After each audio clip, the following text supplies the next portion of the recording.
হঠাৎ NID card বাতিলের সিদ্ধান্ত নিল বাংলাদেশ নির্বাচন কমিশন। কিন্তু কেন এই সিদ্ধান্ত নিল? এনআইডি কার্ড তথা জাতীয় পরিচয়পত্র অত্যন্ত গুরুত্বপূর্ণ একটি ডকুমেন্ট বাংলাদেশের প্রত্যেকটি নাগরিকের জন্য। কিন্তু এই গুরুত্বপূর্ণ ডকুমেন্টসে নানান ধরনের ভুল থাকার কারণে আমাদের নানানভাবে হেনস্থার শিকার হতে হচ্ছে। কারো বা নিজের নামে ভুল, কারো বা পিতামাতার নামে ভুল, কারো বা জন্ম তারিখ ভুল।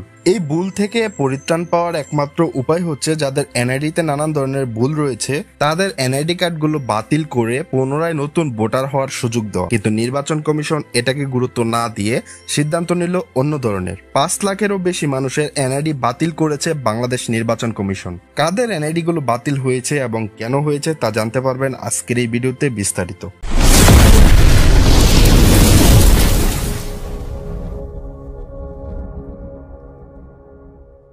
বাংলাদেশে দ্বৈত ভোটার 5,30,000। আর এই 5,30,000 দ্বৈত ভোটার হওয়ার একমাত্র প্রধান কারণ হচ্ছে এনআইডি কার্ডের নানান ধরনের ভুল। আর এই ভুল কিন্তু নির্বাচন কমিশনই করেছে। নির্বাচন কমিশনের জাতীয় পরিচয়পত্রের ডাটা পেজে 2 বার ভোটার হয়েছেন এমন নাগরিকের সংখ্যা 5,30,258 জন। এক্ষেত্রে এসব নাগরিকদের প্রথম জাতীয় পরিচয়পত্রটি বহাল রেখে দ্বিতীয়টি বাতিল করার সিদ্ধান্ত নিয়েছে নির্বাচন কমিশন তথা ইসি।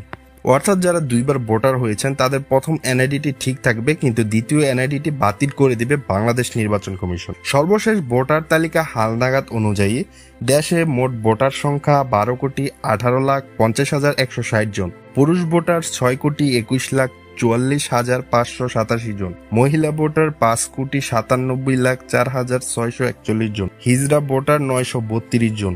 ভোটার তালিকা আইন অনুযায়ী প্রতি বছর 2 জানুয়ারি খসড়া ভোটার তালিকা প্রকাশ করে নির্বাচন কমিশন।